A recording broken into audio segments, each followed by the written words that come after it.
Yes, how you doing? Welcome back. I hope you're all well and I hope you're having a great day. So for the last couple of weeks there hasn't been an update on the Racing Green. It's been all Mark's Cooper S. And that's just because I've not made a great deal of progress with the Racing Green. Or I have, but there's not a great deal of sort of hands-on work being going on. So I thought I'd come on, give you a bit of an update on where we are and what's going on.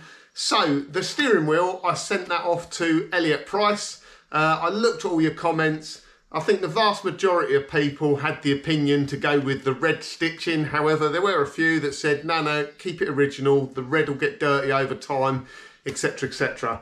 I guess at the end of the day, it's my car, it's my personal choice. So I decided to go with red stitching and it looks really good. I should have that back for next week's video and I can show you what it looks like. So I have also sent the seats off for to be recovered, retrimmed, new bolsters put in and basically be fully overhauled. So it's got the John Cooper Corbeau GTS leather seats in it. And when I actually took them to the trimmers, he commented, he said, he looked at the back seat, he said, oh, it's actually real leather. Because I guess on lots of the later Minis, there are only like the centre parts of the seat, I think, that were leather. The rest was vinyl or something like that. So those are away. I should get those seats back in a couple of weeks' time. I wish I'd taken before and after shots because I didn't. So the rear seat squab, a mouse had been eating it up to make a bed somewhere in the car, so that needed repairing. And the front ones, just the bolsters were a bit worn out, stitching torn in places, and they just looked a bit tired. So they're going to be back in a couple of weeks' time and I'll show you then. I'm sure they'll look absolutely fantastic. And I do have a very quick unboxing this week. I've been buying more bits for the car. I thought I'd just show you a couple of bits just of interest actually. So first one, I didn't realise it was going to be an issue, but I've got the like the heater vent. I'm not sure what that's called. It's for the heater vent where the ball goes in. Obviously it had a walnut dash in it before, so when they fit the walnut dash, they actually cut down the ball part of the heater vent and they just fit a bit of hose on here to connect the two, so it doesn't actually matter that it's broken. But obviously I'm going back to original with it, so it will have the 3 instruments. It won't have a walnut dash in it. So these need to not be broken. These are very, very hard to come by. I don't know why. Yeah, if anyone knows why they're so hard to come by, let me know. I suspect it's because they're very, very difficult to get out without breaking. So yeah, I couldn't get like a new old stock one. I don't think you can get them anywhere. I couldn't get a second-hand one. But what I did find, just out of interest for anyone doing it, I managed to get on eBay.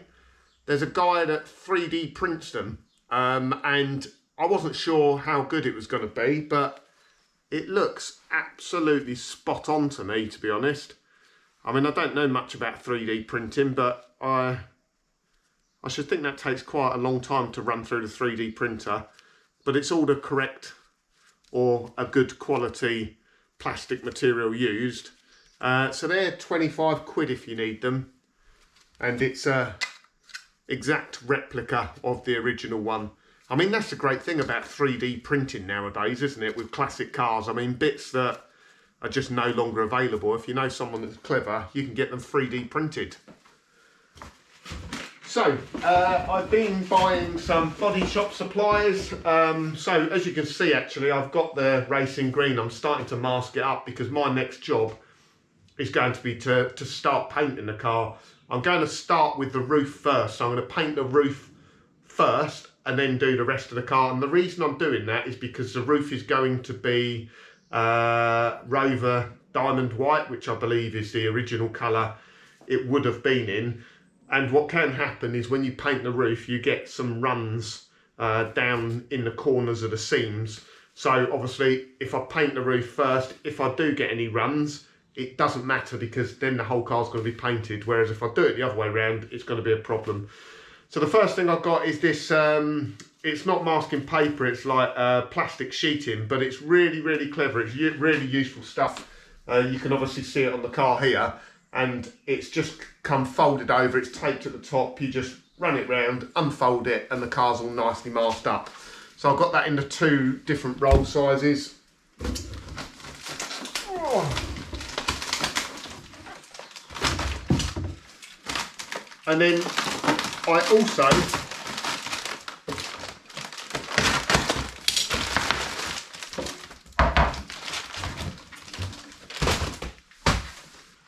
I've been buying more paint as well. Hopefully now I've got all the paint I need. I've got 5 litres of lacquer, I've got 5 litres of base coat, I've got, I think it's about 1 litre of the white for the roof. I think that'll be enough because obviously you do it, is it 1-to-1 with the mixture?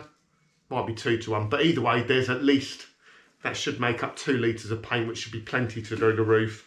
And I've also now bought 5 litres of high build primer. This is U-POL. You can buy cheaper high build primer. This is obviously 2 parts, so you've got the hardener and the primer itself. This is, it says 1-to-2 mix. So is that, oh no, sorry, 4-to-1. So 4 parts to 1 part hardener. And then I don't think you thin it by the looks of it. But I bought U-POL. It was I think about 75 quid for 5 litres. You can get it as cheap as sort of 40 quid, but the U-POL lacquer I've been using has been so good, I thought I'd stick with U-POL because it seems really, really good. So I think that is about it this week. There's the centre of my steering wheel. Obviously Elliot's got the other part to be recovered. And I think this week's video will just be little bits and bobs really. It's just me catching up, and I have got to the point now where I just need to get on and spray the car. So I hope you enjoyed this week's video, and I'll catch up with you again on the next one. Cheers. Right, I mentioned about the clutch pedal clevis pin. And like I say, once you've got the heater box out of the way and the steering column, it is really, really easy to do. I didn't really struggle with that at all. It was quite straightforward. So yeah, if you are struggling, if you can take the heater and the column out, it will make your life a lot easier. Right, so that's that cross member painted now. I did get a bit of a reaction, and you can, if you get the light right, you can just about see where it's faded in. But like I said before, most of that is underneath the seat. You'll see the end bits and the middle bit by the handbrake, but it's looking really good. I've just given it a quick, because there was a bit of dirt in the paint, I've just given it a quick wet and dry and a polish back up. But looking really, really good. Right, first time it's been outside in a while on all fours. It's a bit lighter out here, so you can see a bit better. I fitted a lot of the interior up, but it's probably going to come out again at some stage, but it's just making sure things fit okay. Fitted things like the fresh air vents. And I've also fitted in the Philips radio now. I haven't wired it up. I might never wire that up. I'm not quite sure. I'm not even sure if it works. I'll probably hide something much more modern somewhere and run it off Bluetooth off my phone. That's probably going to be there just for looks, just for originality. I do need to sort the gear lever out, refurbish the remote, and fit that back up. Right, if you hadn't seen on Mark's video, and I do thoroughly recommend going and watching it, if you haven't, I'm going to Cerakote this exhaust. It's a ceramic heat-proof coating that goes up to 1,000 degrees, so plenty enough for an exhaust.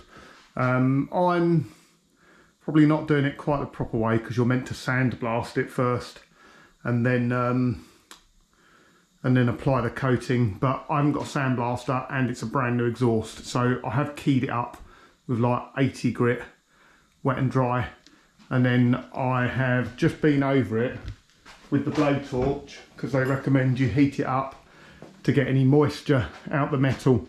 I've already done it now, but when I was doing this, you can literally just see the moisture. Even though it looks dry, you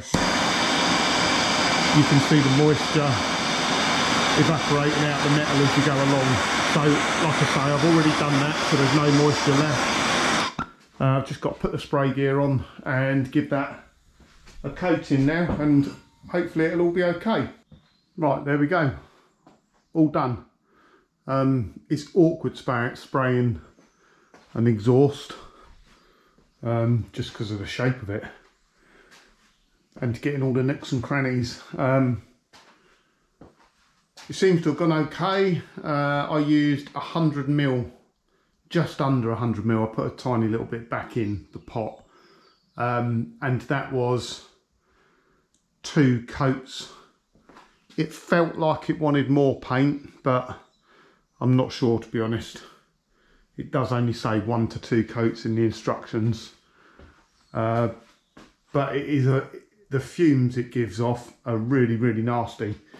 Must make sure you wear your mask. Yeah, it almost takes your breath away when I took the mask off to go back out and had to hold my breath. It's really, really not nice. So hopefully that'll be okay. It takes 5 days to cure, but I'm going to be fitting this for a long time yet. But yeah, if it goes well, I've just saved myself sort of 150 quid. It would have cost to send that away to get it ceramic coated, and we'll see what it holds up like. Like I say, Mark did it exactly as per the instructions, sandblasting it. I don't have a sandblaster, so I keyed it up with 80 grit sandpaper. It looks nice anyway, and hopefully it won't go rusty just sitting here. At least it's got a bit of protection now. Right, so that's that manifold. This is actually a few weeks later after I painted it now, but I'm really pleased with how it come out. If the overspray is anything to go by, then that's going to be really, really hard wearing. Honestly, even though I was spraying it right over in the middle of the garage over here, my phone, which is up on the side there, had overspray on the glass and it was very difficult to get off. So yeah, time will tell on that ceramic coating, but if it's as good as it looks, I'll be really, really pleased with it. Really pleased with how it comes out. I did get a couple of areas where you get a bit of bubbling, especially around here. A few little bits on there. I spoke to Mark, and Mark says that is when you put too much paint on, so I've probably overdone it a little bit.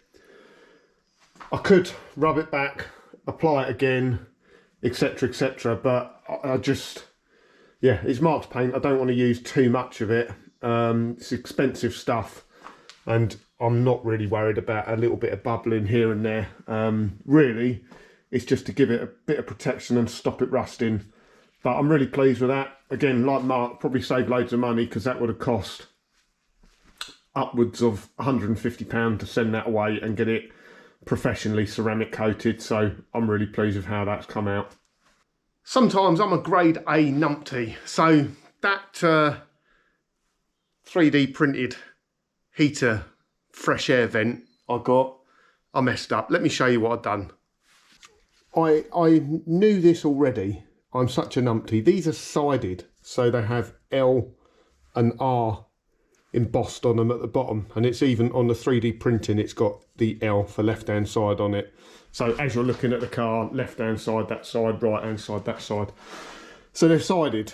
If you fit them in the wrong way round, you can't get this part in properly, or it sits in loose.